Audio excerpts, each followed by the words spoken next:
위대한 성자는 전제는 알려지지 않는다라고 말씀하셨다. 실로 윤회는 시작과 끝이 없는 것으로 윤회에는 그것의 앞이나 뒤라는 것은 없다.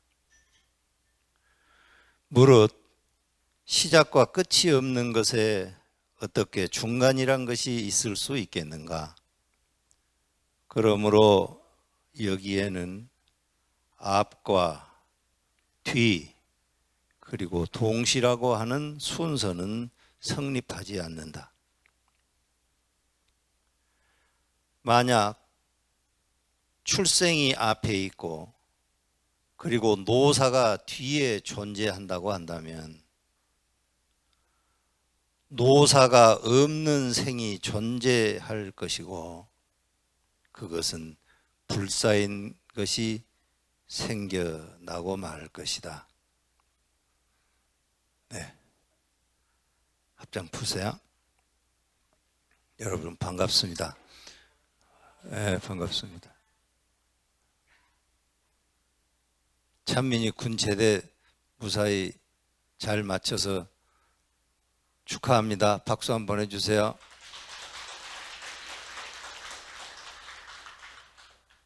찬민이는 우리 송광사 아들입니다. 인사 한번 해. 이렇게 해도 인사를 안 하네.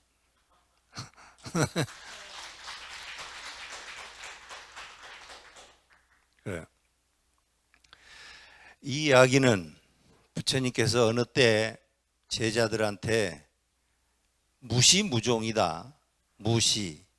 어떤 것의 시작이라는 게 없고 무종. 끝이라는 게 없는 거다라는 것을 내용으로 해서 제자들과 대화하는 그 가운데에서 이런 내용이 있는데 비구들이여 윤회한다고 하는 것에는 시작도 없고 끝도 없는 것이다. 그리고 전제나 후제라고 하는 것도 없는 것이다. 그런 것이 나타나지도 않는 것이다.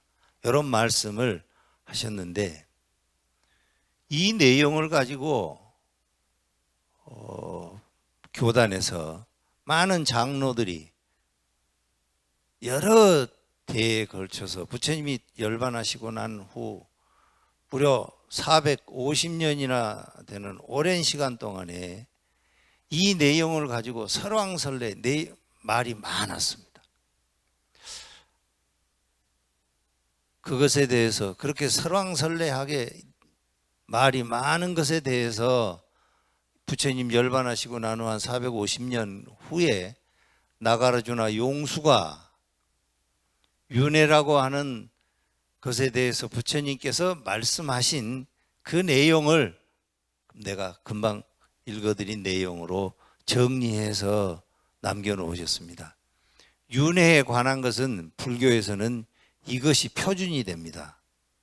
이것이 표준이 됩니다. 다시 한번 들어보세요. 위대한 성자는 전제는 알려지지 않는다라고 말씀하셨다. 실로 윤회에는 시작과 끝이 없는 것으로 윤회에는 그것의 앞이나 뒤라는 것은 없다. 무릇 시작과 끝이 없는 것에 어떻게 중간이란 것이 있을 수 있겠는가? 그러므로 여기에는 앞과 뒤와 그리고 동시라고 하는 순서는 성립하지 않는다. 만약 출생이 앞에 있고 뒤에 노사가 존재한다고 한다면 노사가 없는 생이 존재할 것이다. 불사인 것이 생겨난 것이다. 이렇게 정리를 하셨습니다. 오늘 10월 일요 가족법회인데요.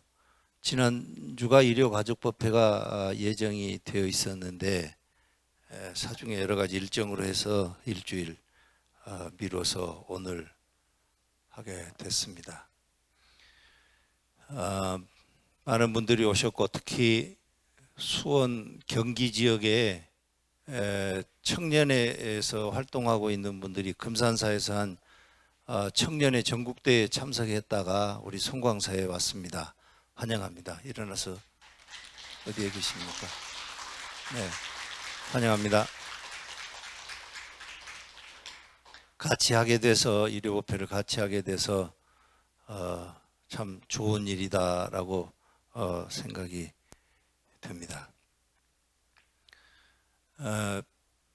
내가 금방 나가르주나가 그 윤회에 대해서 정리해 놓은 그 글이 불교권에서 불교를 하는 사람들이 삶을 조망을 할 때 내가 어떻게 태어났고 죽어서는 어떻게 되고 이런 것들에 대한 내용을 정리할 때는 이것이 표준이 된다라고 아시고 이렇게 이해하시기 바랍니다. 맨 마지막에 개송 가운데서 이런 얘기가 있습니다. 만약 생이 앞에 있고 뒤에 노사가 뒤에 있다면 흔히 사람들이 그리 생각하기 쉽죠. 태어남이 앞에 있고 태어나서 일생을 살다가 나중에 죽게 되는 거 아닌가.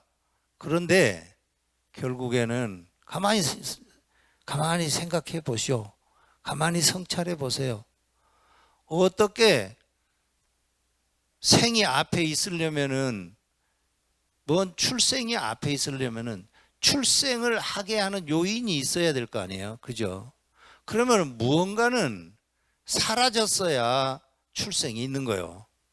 따라서 생이 있게 되는 과정 그 전제에는 그 바로 앞에는 노사가 있어야 된다는 거예요. 노사가 있으려면은 그 앞에 뭐가 있어야 되겠어요? 또 생이 있어야 돼요. 생이 있으려면 그 앞에 또 노사가 있어야 돼. 무한소급이 되는 거예요. 무한소급이 돼. 그렇기 때문에 뭐가 앞이다 뒤다라고 얘기할 것이 없는 겁니다. 여러분들이 살다가 인생을 혹시 삶을 불교적인 내용으로 해서 조망을 하게 될 때는 이런 것을 내용으로 해서 정리를 하시기 바랍니다. 내가 요즘에 서재를 정리해 놓고 그 안에서 내가 예전에 삼이 시절에 아니면은 학인 시절에 아니면 어디 가서 누구 발표장에서 글을 읽었던 것들 이런 것들을 꺼내서 이렇게 저렇게 읽어보는 재미에 푹 빠져 있습니다. 어려서 읽었던 책에 뭐라고 메모해 놓은 것 그런 것들 한 줄 한 줄 읽는 재미도 아주 대단히 커요. 여러분들도 집에 혹시 어려서 읽던 책 있으면 그거 꺼내서 한번 읽어보세요. 여러분이 그 옆에다가 뭐라고 한 줄, 두 줄 메모해 놓은 것들 읽어보면은 아주 정말 기쁩니다. 저도 그러고 있습니다. 내가 글을 요 근간에 읽었던 글 가운데 한 가지를 여러분들한테 좀 소개해 드릴까 합니다. 이것도 삶을 조망하는데 아주 불교권에서 제공해 주는 그 일화로 아주 으뜸이 아닌가 생각이 됩니다. 어떤 수행자가 숲속을 거닐고 있었습니다. 숲속을 거닐고 있는데 중간에 어떻게 하다가 길을 잃었습니다. 방향을 잃었어요. 방향을 잃고 원래 자리로 찾아가려고 헤매다 보니까 더 힘들어집니다. 길을 잃고 배가 고프고 목이 마르고 불안해지고 무서워지고 그런 상황이었습니다. 가만히 저녁이 됐는데 짐승들이 우글우글 거리는 거예요. 짐승들 우는 소리가 여기저기서 많이 들립니다. 수행자는 초조해졌겠죠. 일정하게 겁도 났을 거고. 그런데 그 다음날 아침에 날이 샜는데, 날이 새서 자기도 뜬 눈으로 잠을 자는 둥 마는 둥 하고서 일어나서 사방을 이렇게 살펴보는데, 아니 웬걸 미친 코끼리가 자기 앞으로 다가오고 있는 거예요. 미친 코끼리가. 여러분, 코끼리가 대단히 폭력적이라는 것은 아시죠? 대단히 폭력적입니다. 코끼리가. 길들여진 코끼리는 그렇지 않은데, 코끼리는 대단히 폭력적입니다. 근데 미친 코끼리가 자기 앞으로 다가오고 있는 거예요. 얼마나 겁이 났든지 허겁지겁 도망을 갔습니다. 가다 보니까 보리수나무가 있는 거예요. 아, 저 보리수나무 위에 올라가서 숨으면 코끼리의 위험으로부터 벗어날 수 있겠다. 보리수나무로 올라가려고 그러는데 보리수나무가 하도 커서 어디를 잡고 올라갈 데가 없는 거예요. 보리수나무가 너무 크기 때문에. 아마 보드가야에 있는 부처님의 깨달음의 보리수나무만큼 컸던가 봐. 그 보리수나무도 너무 커서 뭐 이게 원형이 돼야 그 나무를 잡고 올라갈 건데, 나무가 아주 너무 커서 그 잡을 데도 없잖아요. 올라가지 못했어요. 보리수나무 옆에 이렇게 보니까, 우연히 보니까 작은 우물이 있는 거예요. 어찌할 수 없는 순간이라 그 우물로 대뜸 뛰어들었습니다. 대뜸 뛰어들면서 위에서 내려오고 있는 덩굴이 하나 있어서 그 덩굴을 잡고 안으로 뛰어들었어요. 뛰어들었는데 밑에를 이렇게 쳐다보니까 밑에는 살모사 뱀들이 우글우글거리고 있는 거예요. 덩굴 하나를 붙잡고 성난 코끼리를, 미친 코끼리를 피해서 어디로 피신을 해보려고 우물 안으로 들어갔는데, 밑에는 우물이 다 말랐고 마른 우물에 살모사가 우글우글거리고 있는 거예요. 아니 이거 웬걸, 이거 뭐야? 이거 큰일 났어요.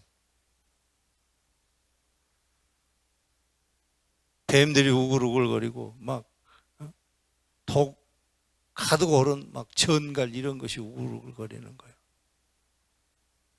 이걸 어떡하지? 위를 쳐다봤어요.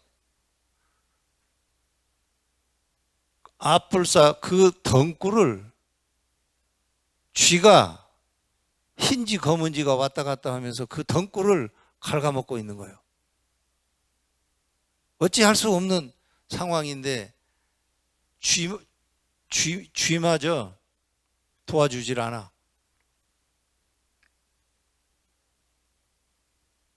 성난 코끼리가 다가왔어.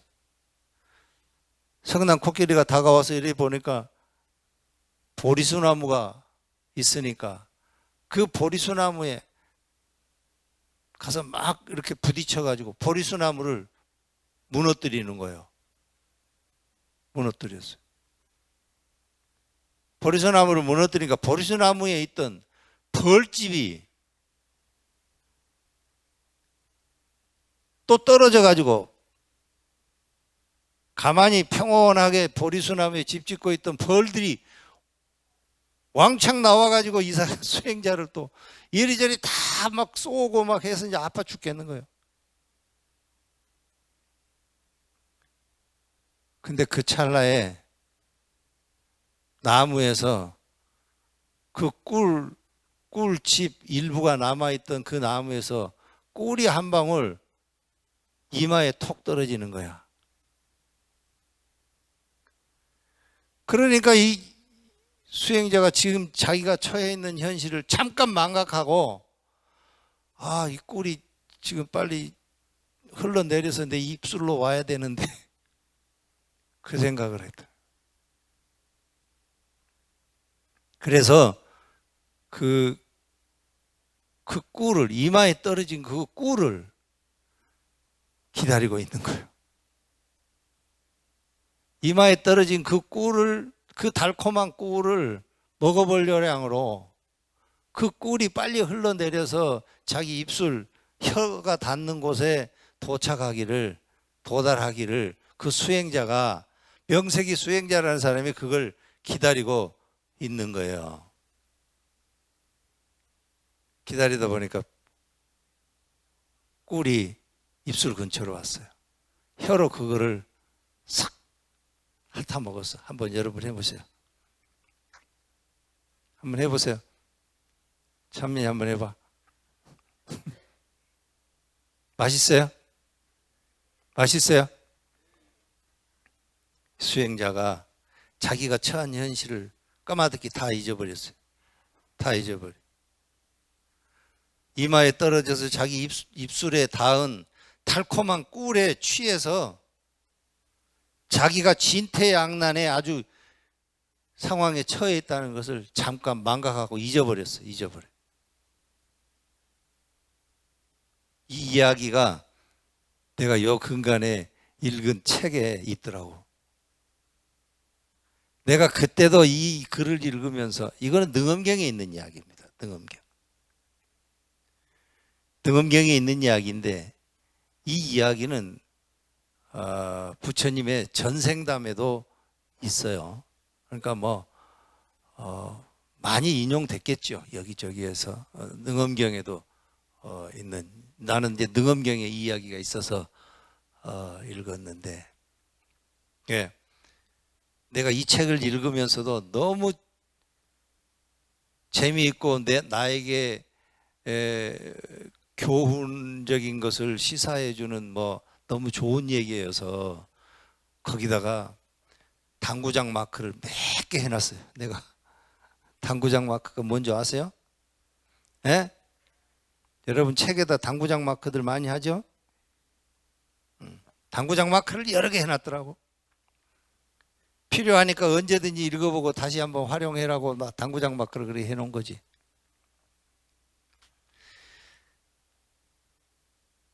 그 옆에다 글도 뭐라고 써놨어요.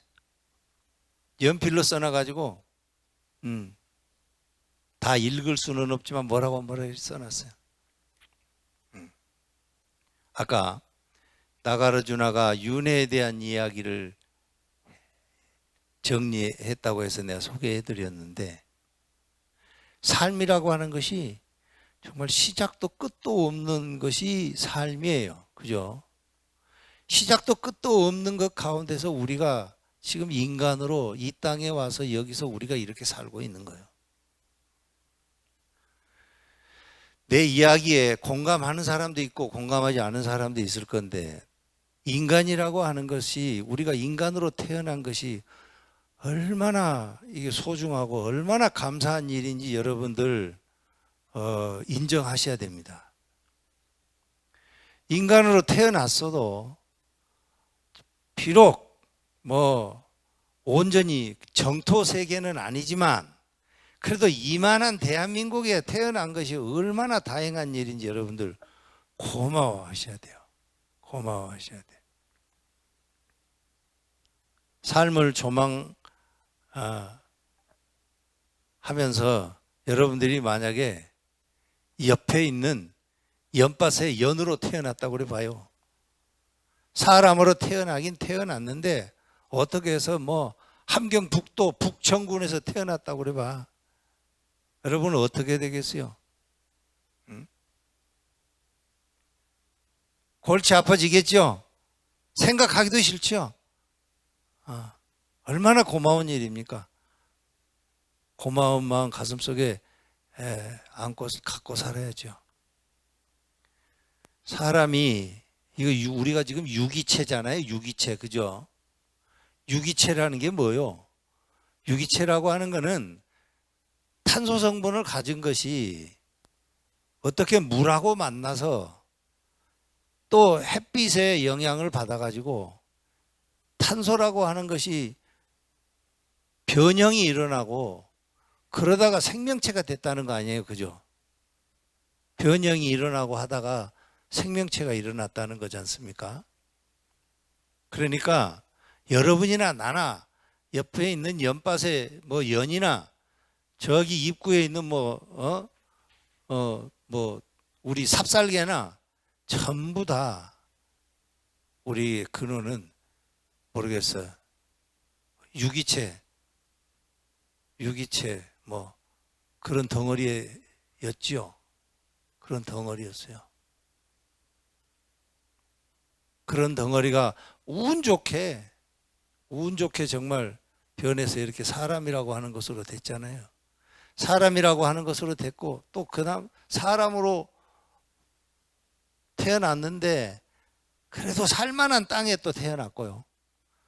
살만한 땅에 건강하게 태어났고 건강하게 태어났는데 또 좋은 친구들 만날 수 있어서 다행이고 좋은 집에 좋은 가족들하고 또 일원이 되어서 이렇게 태어난 거 다 고마운 일이잖아요. 그런 인생을 살아가는 이제 우리들인데 그게 고마운 마음, 감사한 마음을 늘 갖고 사냐 그게 아니잖아. 중간에 또 잊어먹고, 그죠? 잊어먹어. 고맙기는 뭐가 고마워, 미워 죽겠는데 이러면서 잊어먹어 버려. 그러니까 아까 능엄경에 있는 그 수행자의 이야기, 이거는 정말 고마운 마음으로 감사한 마음으로 세상을 살아도 정말 충분하지 않은 그런 시간을 사는 우리 인생인데 그 잊어버리는 거예요. 잊어버려. 자신의 상태를 잊어버려. 망각해버려. 망각해버려. 그러고서 끝없이 욕심부리고 미워하고 사랑해도 모자랄 판에 미워해. 그런 자신의 상태를 비유해서 그 수행자의 모습으로 이렇게 엮어놓은 이야기입니다. 그러니까 정확하게 자신을 직시해 보라는 거예요. 직시해 보면 정말 고마운 마음으로 세상을 살아야 되는 것이죠. 악한 마음, 악한 의도, 악한 경계 이런 것을 갖지 말고 거기에서 매몰되어서 거기에 빠져서 말이지 허망하게 시간 보내지 말아라 뭐 이런 이야기입니다. 내가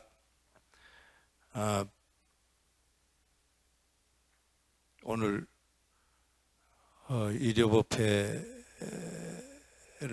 하면서 여러분들한테 꼭 해주고 싶은 이야기입니다. 시간 아껴가면서 애써서 정진하고 애써서 탐구하고 애써서 선행하고 애써서 해야 돼요. 애써서. 나도 모르게 부지불식간에 하는 거 그런 것은 별 의미가 없어요. 애써서 해야 돼요. 고통스럽더라도 애써서 그걸 해야 돼요. 불교가 뭐냐? 불교가 뭔가? 불교라고 하는 게 부처님의 가르침인 건데 부처님의 가르침의 어떤 그런 전통들을 이어서 계속 축적되어 온 뭐 그런 전통이 불교겠지요. 불교가 뭐 한 사람에 의해서 정리된 것도 아니고 한 지역의 뭐 전통도 아니고 땅도 수도 없이 넓고 어마어마하게 넓고 그와 관련돼서 불교에 대한 이야기를 덧붙여 놓고 해석하고 이래 해놓은 것도 한두 가지도 아니고 수도 없이 많고 그렇기 때문에 무엇이 불교다라고 단정지어서 얘기하기는 쉽지 않죠. 그런데 이런 점에서는 다 합의합니다. 뭔가 불선의 의도를 일으키지 말고 선법의 의도를 일으켜서 살아라. 그게 불교입니다. 불선의 의도. 불선이라고 하는 것은 조화롭지 못한 겁니다. 팔정도가 아닌 것, 중도가 아닌 것이 불선입니다. 불선. 불선이 아니고 선법의 의도, 중도에 합당한 의도, 조화에 딱 들어맞는 의도, 그런 의도를 일으켜서 살아라. 선법의 의도를 일으켜서 사는 것이 정말 행복의 길이고 해탈의 길이고 자유의 길이고 열반의 길이다. 이걸 가르치는 게 불교입니다. 선법의 의도를 갖고 살라고 가르치는 것이 불교다. 한번 따라서 해보실까요? 선법의 의도를 갖고 살아라. 선법의 의도입니다. 의도를 일으키는 거예요. 내가 의도를 일으켜야 그게 나의 작용입니다. 내가 구체적으로 내가 이걸 해야 되겠다라는 의도를 일으킬 때 선법의 의도를 가지고 일으키라는 거예요. 중도에 맞는, 팔정도에 맞는 의도를 일으키라. 그것이 해탈의 길이라는 거예요. 해탈의 길. 해탈이 뭡니까? 자유잖아요. 자유가 뭐예요? 뭔가에 구속되지 않은 거잖아요. 구속된다는 것은 뭐겠어요? 조화롭지 못한 것이지 않습니까? 열반의 길을 가는 길은 선법의 의도로 사는 길이라는 것에 모든 불교는 다 거기에서 출발을 했어요. 그런데 사람들이 그거를 놓치고 살아요. 아까 등엄경에서 있었던 그 수행자 같이 그걸 놓치고 사는 거예요. 놓치고 살면서 억지 주장하고 허황된 주장을 하고 허황된 꿈을 꾸고 그러는 거예요. 그렇게 살지 말아라는 겁니다. 말아라는 거예요. 내가